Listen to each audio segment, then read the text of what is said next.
G'day guys, it's the Pink King here, and I'm back with another one of my AFL 2020 Premiership season simulations with AFL Evolution 2. It's the last game of round 6, a Sunday twilight game in Perth. So it's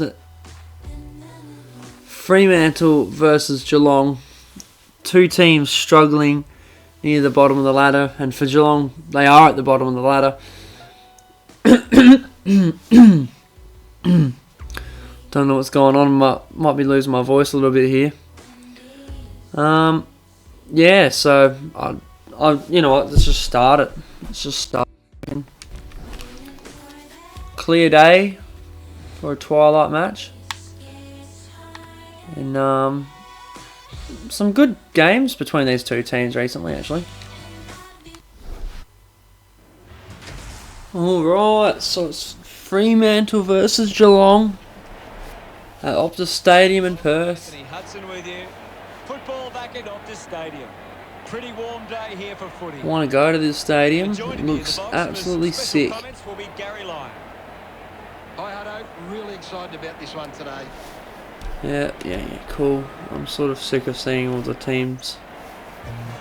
I can't get them right anyway, so whatever. They run on in full confidence, they're looking sharp, and the crowd are appreciating. Henry on his 50th game. The banners look great as the players get set to run through them. Cool. Fremantle looking ready as they enter the ground. I'm really looking forward to seeing how they play today. Good call, Hutto. The Cats make their way to the centre circle for the coin toss. Both multiples of 7. There's something in that.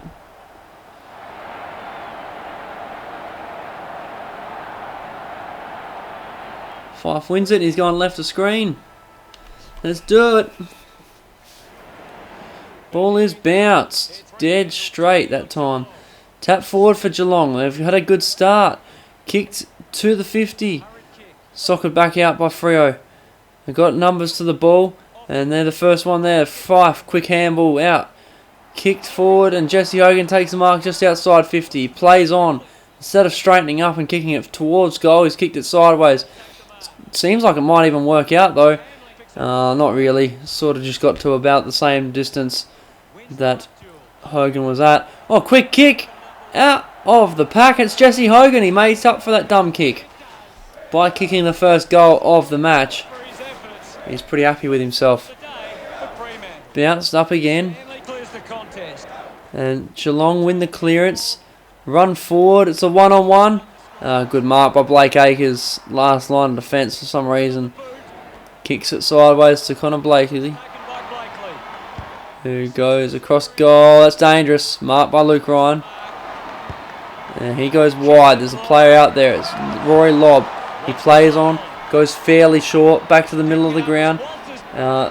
Ball comes out and a push in the back against Harry Taylor. So Freo might have dodged a bit of a bullet there. Nathan Wilson takes a mark. Handballs it over the top. Straight to a Geelong player. It's coming back now. Shouldn't have done that. Tap forward. And it's away. Gary Ablett kicks it forward. There's a one-on-one. No one can mark it. Brought to ground. Big tackle on Josh Jenkins. So it'll be a ball up in the Cats 50. Punch forward. Kicked away. Freo just trying to get it as far away from goals as possible at the moment as Gary Ablett gets wrapped up on the wing. It's just under 8 minutes remaining in the first quarter. Tap down, quick tackle, and yeah, Alex Pearce gets wrapped up. Just trying to burn some time off the clock at the moment. Quick handball, and Tom Stewart kicks it to Patrick Dangerfield. Quick mark by Sam Melangola just inside 50. He doesn't think he can make the distance, so he goes sideways. Lob bodies the other player out of the contest and takes the easy mark. Goes short to Ethan Hughes. He goes sideways. It's on the 50, marked by Josh Jenkins. He'll think he's a bit too far out to score here because he's not in the goal square. Thinks about it. runs in, kicks from just outside 50. It's on the goal line and a mark to Brendan Parfitt, who is in the square, so this should be an easy kick for goal. Just about the last kick of the quarter too. 16 seconds remain as he kicks the first goal for Geelong. Scores level.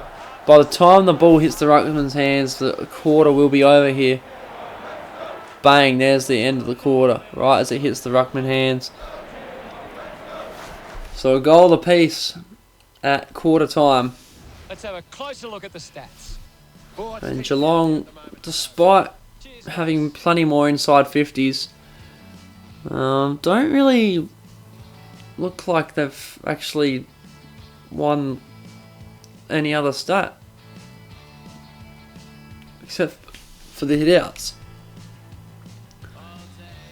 So they've won the hitouts and the clearances and got the inside 50s because of it, but they haven't really been converting any of them.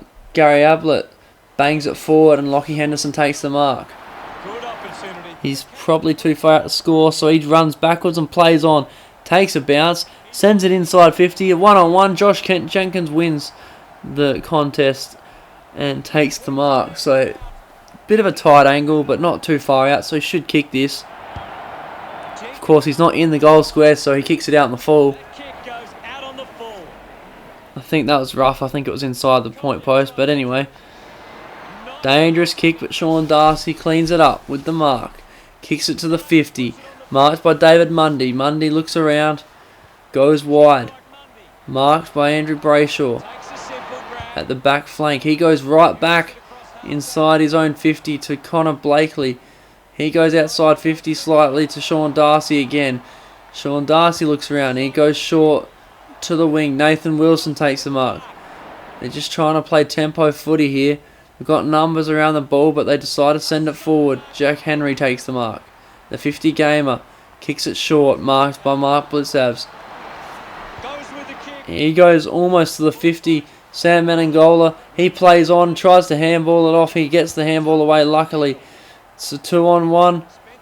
Well, it's 2-on-2, but anyway, he got pushed out of the contest, and Reece Conker ends up with the ball before getting tackled. So, tap down, Fife, tackled immediately, pushing the back. So, Fremantle had to do a lot of defending. They've had majority possession, but it's been all in their defensive half.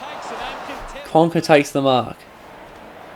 Sort of, they just got to hold on until they get ascendancy, and then just kick quick goals when they can, and that's pretty much their game plan.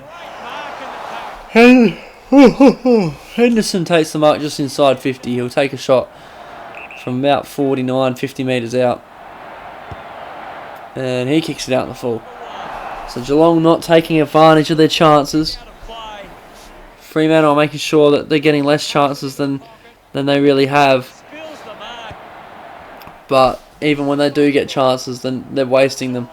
Ball keeps spilling loose. Fremantle have the numbers. It's 3-on-1 on this wing. They should just keep handballing it. They kick it down the wing, though, to Marcus Cam McCarthy. He sees someone. It's a 1-on-1. It's Brandon Matera all alone who takes the mark. He just had a couple steps on him. And the siren goes for half-time. Fremantle have managed to hold off Geelong without conceding a point all quarter. And now they have a shot after the siren to go in front. And he's kicked it out in the full. So, not a score in that quarter. It was just a good defensive display from Fremantle. We'll be feeling it out there. Thanks, Gaz. They're not really clearing it out of their defensive 50 or the defensive half of the ground. And that's all they're really doing, is just holding tight until I guess they get a clearance or whatever. Fife, quick handball, doesn't really get to the intended target. Ball comes out, Ablett, quick handball, turnover. Ball comes out again, Fife gets the ball back, kicks it down the wing. They're trying to get a bit of play happening here, Freo. Tom Stewart goes sideways, 3-on-1, Zach Tui wins it. He kicks it to the middle of the ground. No one can mark it. There's players everywhere. I think there's more Geelong players than Fremantle players around the ball, though. This is dangerous for Freo. They still have the ball, though. Fife gets the ball, gets tackled. and he refuses to give it up. So after all that, 5 minutes have gone, and the ball's about 5 metres from where it started. No one forward of the contest though, so the ball just bounces through the goals from Mitch Duncan's kick. Don't know why there was no one inside 50, but it's just cost them a goal. Great bit of play that resulted in that. Cost Freo a goal, I should say. Fife gets the tap. He handballs it off. Geelong win it from there. They kick it forward. It's 2 one-on-one contests, and it goes out of bounds off Gary Ablett's boot. So the ball comes back in. Inside Geelong's 50. Freo win the tap and the clearance. They're trying to work it out by hand. Fife breaks a tackle, boots it forward. There's no one inside 50. It's a foot race. Should lay a bump here. Hogan gets there first, and he sends it through the big sticks. That was a big foot race. It was a 100-metre sprint, and Hogan either had enough of a head start to win it, or just outrun every other opponent. Look at that.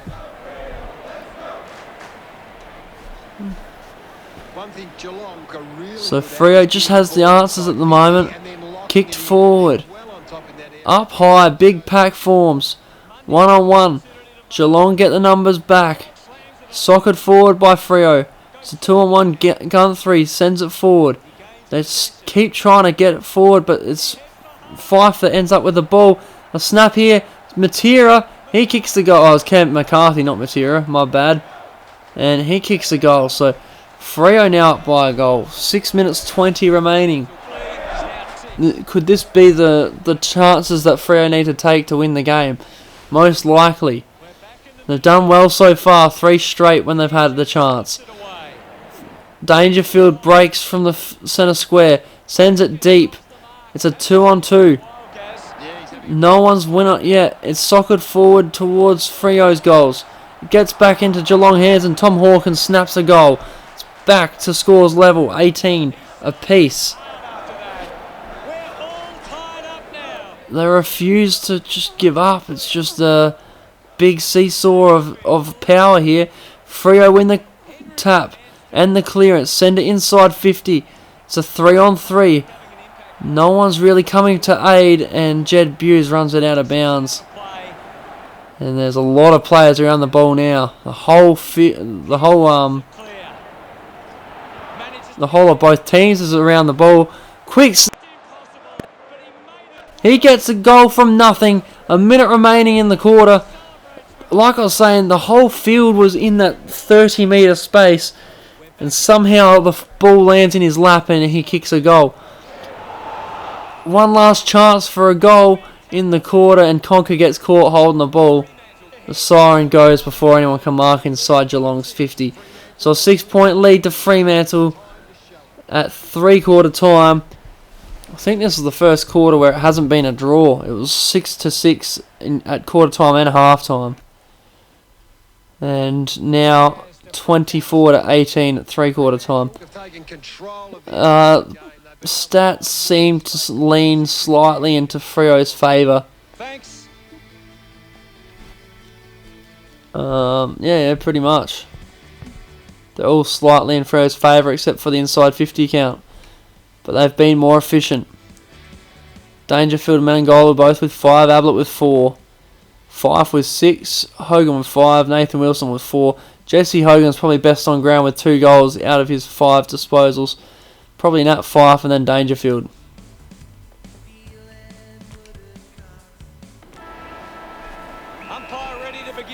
Ball is bounced and the last quarter is on. Ablett, quick handball. They're away immediately. Quick mark by Lockie Henderson. They don't want to waste any time to get back on level terms with Freo. The set shot is no good though. That's out in the full. So here we go. Freo has 1 quarter, 17 minutes to lock down, defend. Maybe one more goal just to make it look a little more safe.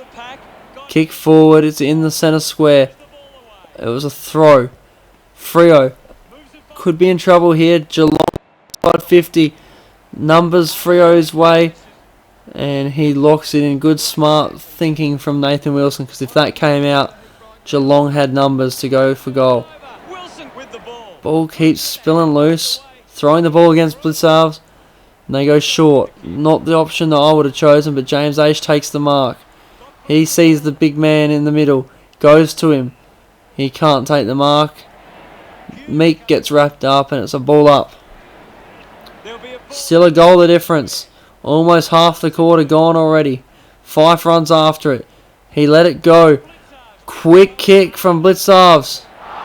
And he kicks the goal straight through the middle. Scores a level. 11 minutes 22 seconds away. So it's 1-1, 2-2. And tap down for Freo. Geelong get the clearance on the field. And short to Parfitt. He has a chance in front, and you'd think he would get some sort of score here that will put them in front. And he's no, it's a goal. No, it did hit the post. It looked like it was missing the whole way, and then it looked like it came back inside the post at the last. So a play on from Rory Lobb. Goes along the boundary, kicks it short. Marked by Luke Dowhouse. Good interception. This could be enough to put the nail in the coffin here if it goes to 7 points the difference. He kicks it. It's got the distance. It's straight. He's kicked the goal. There's less than 6 minutes to go, and it's 7 points the difference. I'm not sure if Geelong's won one yet. Am I the only team to have not won? I think they have won one game so far. So I think they've won. Oh yeah, it was against Hawthorn. Well, when you look at the shots at goal, there just hasn't been enough scoring The season, Get the ball inside 50. and they're 2 minutes away from doing it. Fremantle blew a vital opportunity there. They haven't been able to score all quarter, and it's starting to run out of time. I think it's over. I think there's no way. And that's just to seal it. Lockie Henderson kicks another. And it's 13 points the difference with 28 seconds to go. And he'll probably be best on ground now. And Geelong, they come from behind. They win back the momentum. And they win. Gary, any final thoughts? Geelong were up to the challenge in the key moments, and that's why they got themselves into a winning position. Their second game of the season, so Freo will be pretty upset about that. Losing at home in a game they thought they could win. But in the end, it looked fairly dominant Geelong's way. 19 inside 50s to 7. On behalf of Gary Lyon, thank you for joining us. Let's see, Dangerfield, Lockie Henderson. I think Lockie Henderson might be best on ground.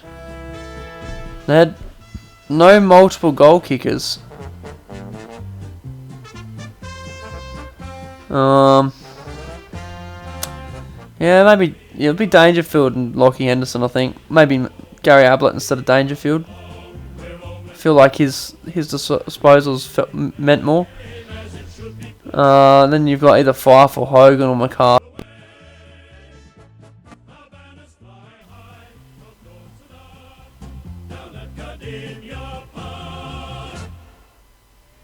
Hogan and Ablett.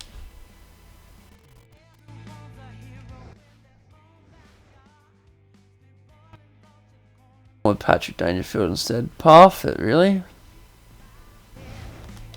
Okay. Well, Henderson and Dangerfield I was close to going with, but yeah, Parfitt I wouldn't have guessed. Anyway, thanks for watching, guys. I hope you enjoyed. We'll be back next week with round 7. Make sure you stick around, subscribe if you haven't already, and I'll see you later.